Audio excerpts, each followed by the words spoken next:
Hello, hello. I'm here today in the Tier 9 Premium American Heavy Cruiser, or Large Cruiser as it were, the Alaska. We're on the map Sleeping Giant and the mode is Domination.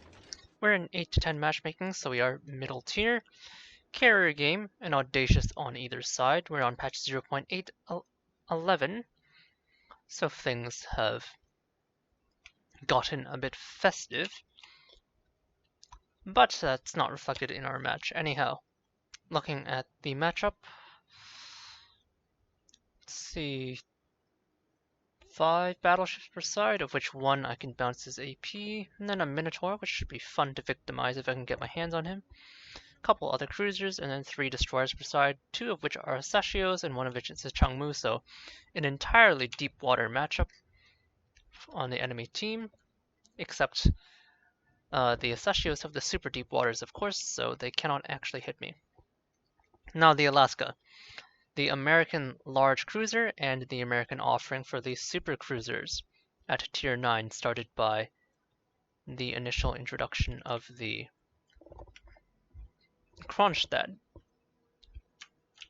My Sashio aiming to be as worthless as possible, even though it doesn't seem like there's anything that's here, though I do get spotted just now. As a super cruiser offering, anyhow, the Alaska is the American counterpart. She too, like the Kronstadt, has 305mm guns, 9 rifles, mounted in 3 triple turrets in an ABX layout. Minotaur pops up just north of me, which is excellent. Looks like he's the only one up here with us too. Actually no, that's not possible. He's not even in my spotting range yet, so there has to be someone either here who reversed back in, or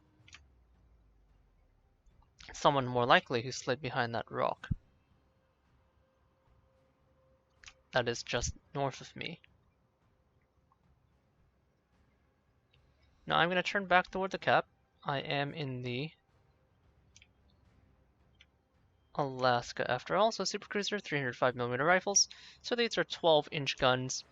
So they're not quite battleship caliber. We're missing the true overmatch of battleship guns. But in exchange we do have a 20-second base reload, and with main battery module 3, I'm going to switch back to high explosive and hunt that destroyer. You can get down to a 17-second reload. Slowing up over here. Don't really want to take sustained fire from this Montana. As you can see, he punches right through my bow. Turns out it's the Changmu that's here, so I do have to be careful. This is the destroyer that can, of course, hit me. Monarch also taking a pot shot at me, this time with probably high explosive, wasn't paying attention. Musashi, Monarch, Changmu, lots of annoying threats. Already taking quite a bit of damage here. As you can see, I am a large cruiser, and large cruiser means, well, I am a cruiser. So I still have cruiser armor, so when ships like this Monarch spray me with armor piercing, I cannot necessarily resist the damage. Trying to get my shells over this island here, but does not look like I'm able to arc them. The shells do appear to be going forward, but that is just a visual bug. My radar ends. It is of course an American radar. As the American offering to the super heavy cruisers, I have access to most of the super American cruiser consumables, including of course American heavy cruiser radar. That is the 10-second variation found on the Minotaur. Or sorry, well technically yes it is found on the Minotaur, but I meant to say found on the Des Moines.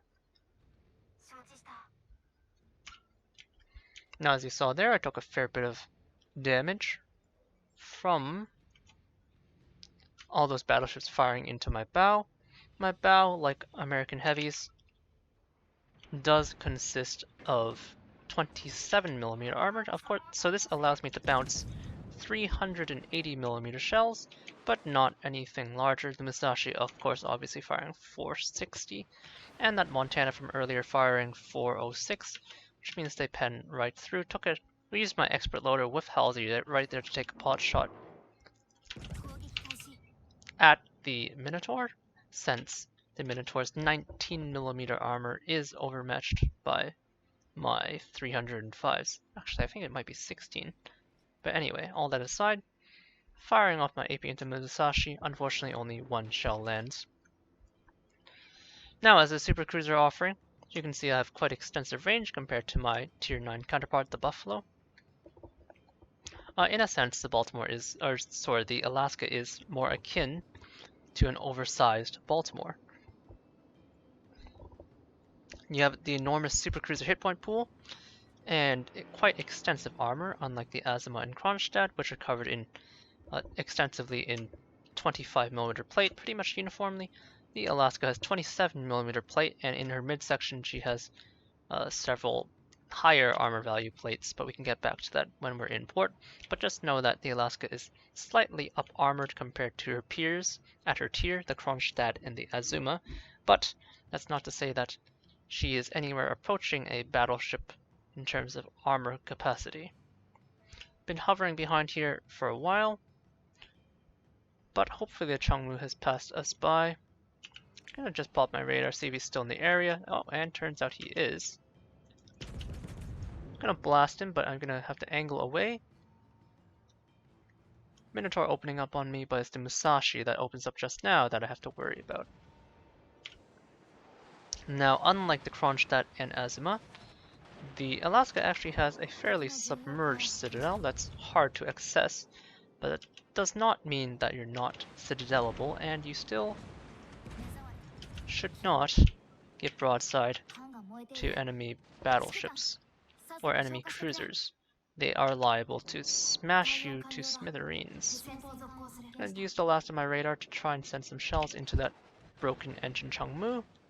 We do inflict a minimal amount of damage, but that's all we can do for now at this point. My Sashio did zoom through the cap once he realized it was fairly clear. Now my HE shell is not too impressive, 4300 alpha, but on a 20-second reload and only firing 9 shells at a time, it's not exactly Des Moines levels of HE firepower. This is of course made up for somewhat by the longer range. AA speed wise, since there are planes firing over us, the Alaska's AA is not unimpressive, but not impressive either. I wouldn't say she's on the level of Worcester or anything like that, but as a larger ship than the Buffalo, for example, she does have slightly more AA in comparison, and if you take defensive fire, you can get your AA up to a level where you can be a thorny target. Using my fairly standard cruise speed, just about 32 knots without the speed flag here, in order to reposition. You can see I'm a fairly large ship, somewhere between a Buffalo and an Iowa if you want to think about it that way. The forward gun angles are quite good, as you've been observing me using all game. Deep water torpedoes from the Sashio in the center, passing us by. Changmu either slid into the center or something slipped past the Sashio in the center, but since my Sashio has basically been sitting there the whole time, I know that the Changmu has to have gone in. Sorry about my lasp inability to speak. Donskoy pops up, so I'm gonna use my expert loader to quickly switch to the AP, which is the real impressive shell. Now it does 8900 alpha, and it has a fairly low shell velocity of 762 meters per second, very reminiscent of the North Carolina, if you're familiar with the North Carolina, or the South Dakota class. But what is most important about it is that it keeps the American heavy cruiser AP properties. That is to say that it has the improved autobounce angles, as you can see me nailing that guy with at Donskoy with 5 shells there. So even though he's slightly angled, these anti-cruiser 12-inch shells are fairly easy to use. Popping my defensive fire to fight against the Audacious. Less impressive second salvo there. Donskoy is quite obviously angling against us. There's a Changmu in front of me, but I'm gonna still expend my last salvo here. He gets dispatched. And you can see me scoring a citadel there using those improved autobounce angles. Switching back to AP once more. Gonna wait for that Minotaur to pop up and cross. He's almost at the edge of my 10-kilometer radar range, but remember he has that 16mm armor, which means I pen him all over. First game here was a bit of a stomp, so I don't really care what angle he goes, as long as my shells don't hit belt armor, these will pen him. Aiming a bit high, you can see my improved autobounce angles easily allowing my Alaska shells to sit pen him. Take a big hit from the Musashi on the other side. Remember what I said about taking battleship rounds? Not advisable. Probably should have aimed a little higher. 2 citadels, but not the dev strike I'm looking for.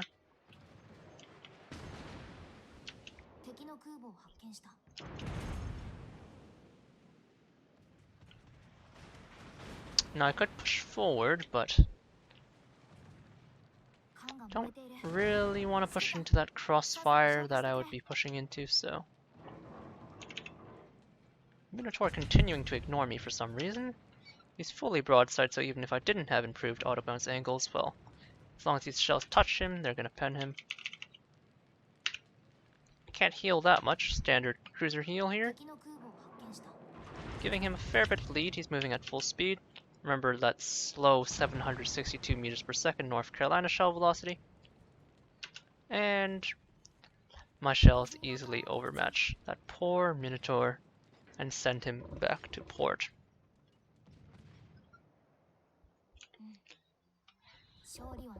My team does reach 1,000 points, and after a fairly conservative game, we are going to wrap up the first match. Didn't even really get a chance to talk too much about the Alaska here, but a very unimpressive game at 82,000 damage, 28 shells fired, or 28 shells connected, used a mix of HE and AP, but mainly AP putting in the work. 8 planes shot down, showing off the not impressive, but definitely capable AA against our Audacious. 4 in-caps, 1 kill, 6 citadels, and 5 spotting ribbons. Team score-wise, I do manage to scrape my way to the top, just courtesy of getting most of the HP on that Minotaur. Yeah, a fairly unimpressive game. Heading back into port, this is the 1 million free experience American offering, of course. And this is the Alaska. Rocking that Christmas port. We are now on patch 0.8.11. Anyhow, before I continue on to the second match, let's just take a look at her armor. So as I mentioned, she has the American plate, 27 on both fore and aft end. That's deck and sides. No icebreaker belt or anything like that. Although at the rear, you'll note she has this very, very tiny aft end plating. But it's so low in the water that it rarely does anything. However, middle deck wise, her middle deck you will note is an interesting 36mm of armor. This means you will resist some amount of high explosive. And the upper armor belt is 28, which also allows you to resist some high explosive. And then a supercruiser belt of 229. She has an extensive superstructure, as you can see, quite raised, quite easy to access, and 16mm armor. This is, of course, a bit different from her other supercruiser counterparts that I mentioned. The Kronstadt, for example, if we just switch over to the Kronstadt, has 25 bow and 25 stern. That's deck and plate. However, the middle deck is still 25 upper, and then 230mm belts. So this means that the Kronstadt, for example, is much more vulnerable both to AP and HE damage, which plunges in and hits this deck. This deck, of course, can be overmatched by any shells of 380mm caliber or higher, so that's 15-inch or higher.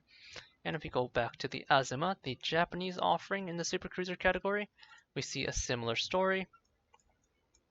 25, 25, 25, 25.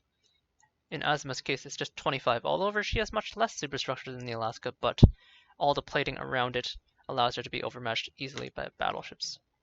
Going back to the armor scheme, this improved plating in the middle deck and such is not the only armor advantage the Alaska has going for her. If we strip away the bulge protection, you'll see that the citadel is quite small.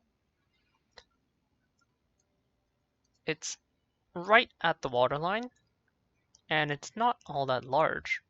It sits in between the turrets, but has a fairly large amount of armor right above it. You can see here, not quite a turtleback, but definitely an armored deck of sorts, which kind of makes her very difficult to citadel, especially at close ranges. Anyhow, that last match was a bit of a stomp, so I'm gonna swing my Halsey captain into my Alaska B, which is basically the exact same ship, just back in black, and take her out for another spin. As you can see, the exact same ship, just chrome finish on the barrels, black finish on the hull. And let's send her into another match, see if we can't get something a little more impressive. Now, as a supercruiser, their 12.2 detection puts her kind of smack in the middle between battleships and heavy cruisers. It's not a bad rating, but it's not a great rating for sure. Again, she has those 9 305mm rifles. 20-second reload puts her on the long end, and she has the Grasp Bay dispersion curve on her guns. And for those of you who are not aware of what dispersion curve means, this dispersion curve or ellipse kind of refers to, well, there are two different things, but ellipse refers to kind of the circular pattern at the end that's drawn at the end, which indicates the general pattern of shell spread that your shells go into. It looks like some people were in queue for a bit too long, so I'm in a smaller than average match. Pure tier 9s, no carrier, only one destroyer per side, so this should be interesting. So the Alaska uses the Grasp Bay dispersion curve, which is better than a battleship, but worse than that of a traditional cruiser. This makes her slightly inferior to the Azuma, which uses a modified Grasp Bay dispersion curve. It's a slightly improved Grasp Bay dispersion curve. The curve, of course, referring to the spread of the shells over range. Unlike the Kronstadt, however, which uses the battleship dispersion curve, the Azuma uses that true Grasp Bay dispersion, so she's in between. Or sorry, the Alaska uses the true Grasp Bay dispersion, so the Alaska sits kind of in between her Japanese counterpart and Soviet counterpart in terms of general gun accuracy. Shell velocity wise, she is by far the worst of the two. As I mentioned before, she has that 762 meters per second shell velocity on her armor piercing shell, and an 800 meters per second shell velocity on her high explosive shell.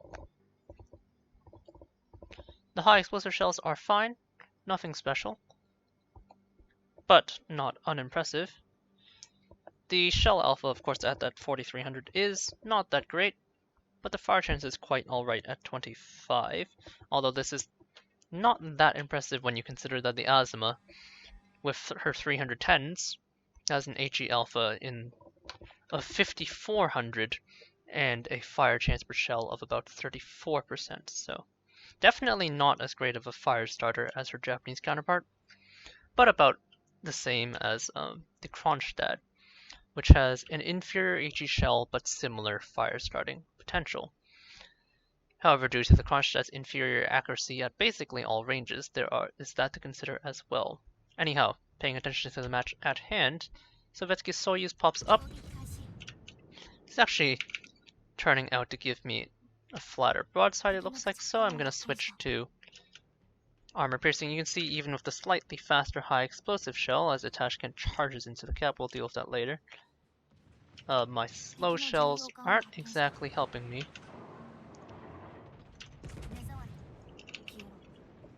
Enemy Alaska shelling me.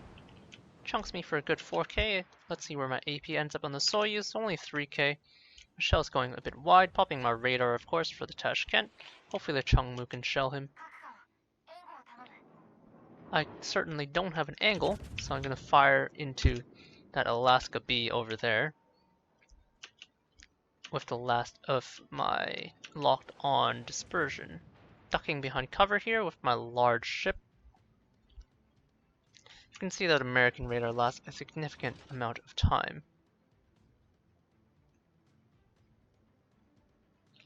So we're getting general positions of all the ships: Missouri, Alsace, Rune, Yugmo. It's going to be a bit of an attrition battle here. There's two radars for my Changmu to worry about, and he can't exactly torp this Tashkent. Tashkent just has a wait out mine. I don't have hydroacoustic equipped, I'm running defensive fire, so he's gonna be fairly safe. My Buffalo, however, behind me also has a radar, so as the Tashkent tries to glide in, he's gonna eat another radar. Adjusting my angle. Looking to find something to shoot at.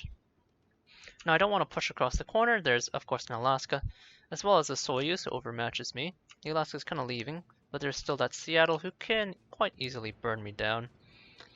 And Tashkent torpedoes to worry about, and the Sovietsky Soyuz up there, which, well, I can bounce his shells off my middle deck section. Remember, I have that 38mm deck, or 36mm deck, sorry. He overmatches the rest of my 27mm strakes. Looks like the Seattle or the Alaska popped his radar.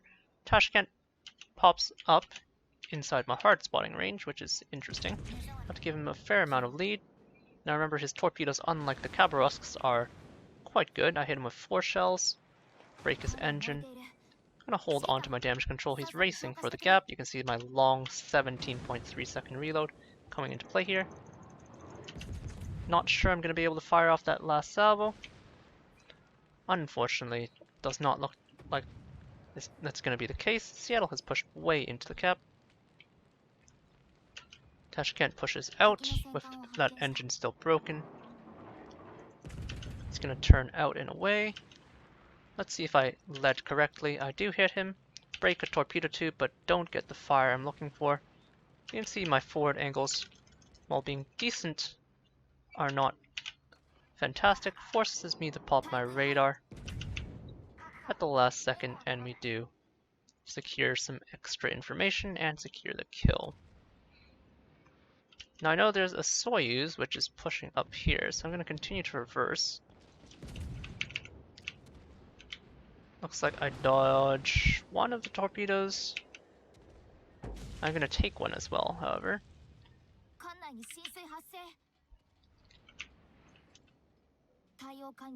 Inside the Seattle or Seattle's hydro range now, so now I'm stuck on the corner.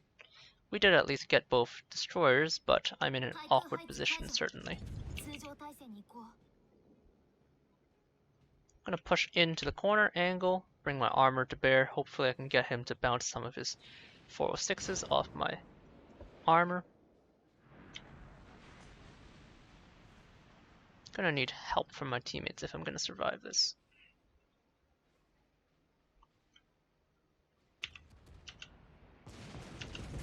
Thankfully, it seems like the Soyuz's shells are too flat to arc over this mountain. In the meantime, I can still bring my rear gun to bear. Pop my heel while we wait.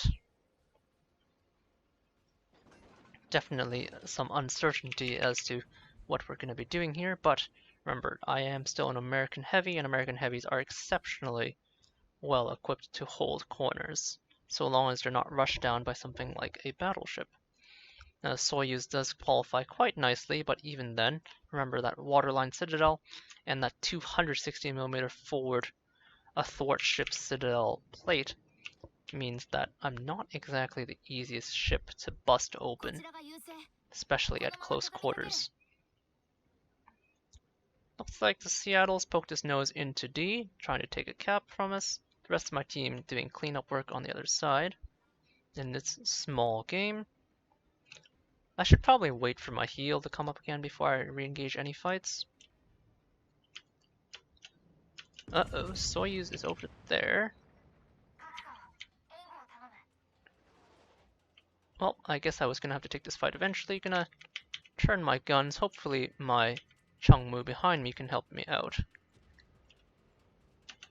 Have AP loaded. Gonna use those improved autobounce angles. I know I can't challenge his belt quite at this range, so I'm gonna go for full pens instead.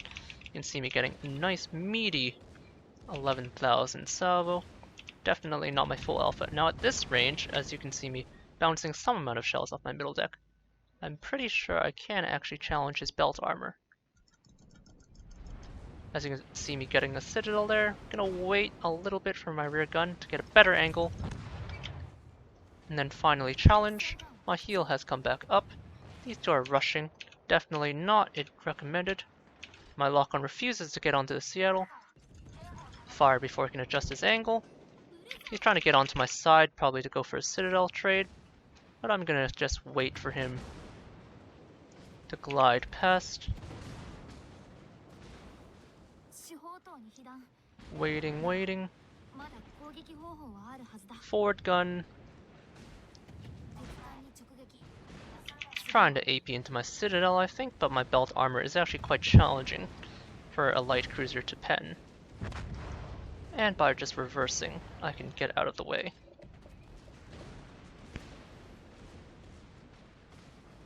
Still an Alaska in front of us.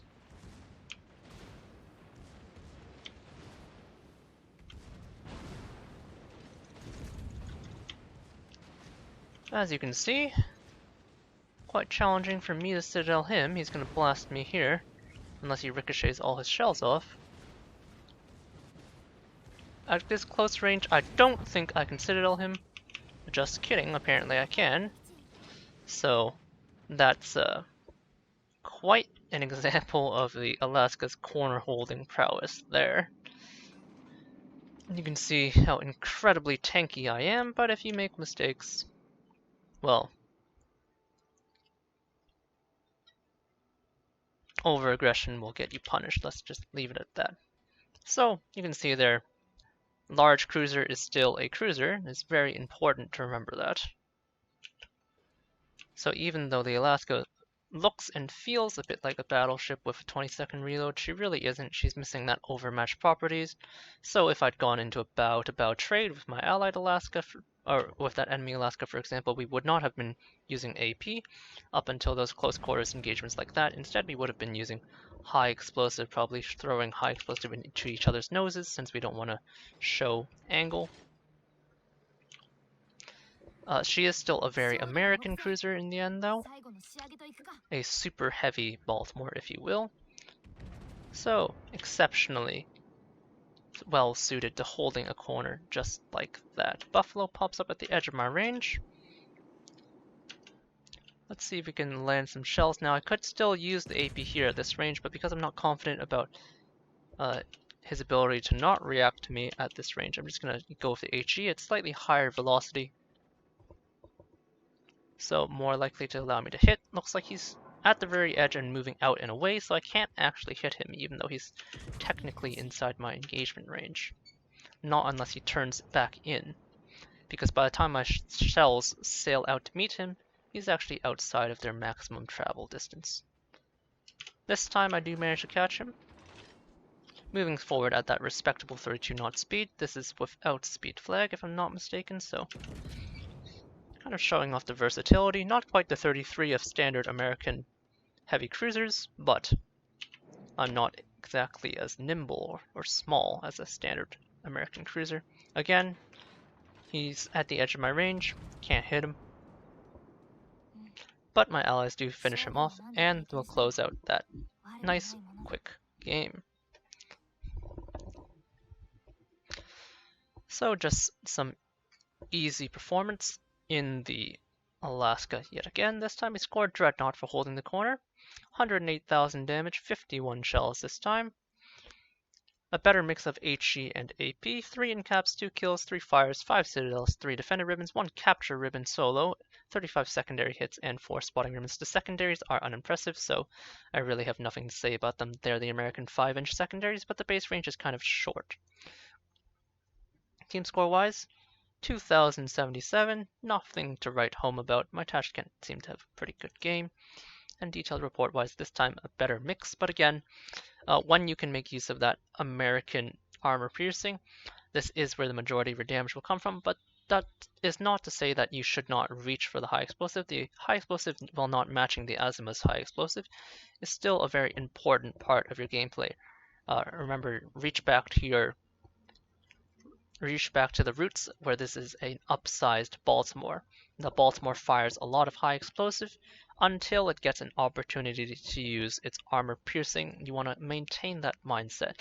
The armor piercing, while very versatile thanks to the improved American bounce angles, is still a limited capacity ammunition compared to the Alaska's high explosive, which is more of a catch-all ammunition.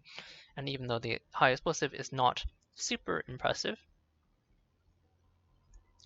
it's still a perfectly viable choice, unlike the Kronstadt's HE, for example. That 4300 HE Alpha is quite a bit better than that 4200 HE Alpha. Now the Kronstadt has a better reload, but that battleship dispersion prevents it from being truly effective. The Alaska HE is barely any more impressive at the 4300 Alpha and 27% fire chance, but because of that Grasp Bay dispersion curve, it is markedly superior. Anyhow, that'll wrap up our quick Alaska run by for patch 0.811. She's available in the Armory, not in black, unfortunately. This is a bit of a Black Friday promotion.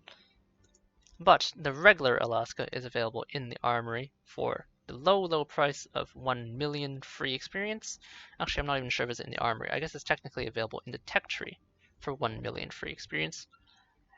In terms of is she worth it? Well, I can quite confidently say yes, she's a pretty damn good free experience ship. Definitely offers something a bit unique. Although she is still similar to her tech tree tiermate the Buffalo, she does offer a super cruiser experience that is markedly dissimilar thanks to that large caliber. Now it's still a cruiser caliber of sorts, doesn't have any battleship overmatch properties, but that heavy armor and these big meaty guns coupled with the versatile American cruiser consumable set does make for a wonderfully balanced and Swiss Army knife kind of super cruiser experience. Not quite as polarizing as the Kronstadt or the Azuma, and instead a fairly well balanced experience that rewards an experienced player and novice player alike. Anyhow, that'll be all for now. I hope you enjoyed and found this helpful, and I'll catch you all later. Cheers.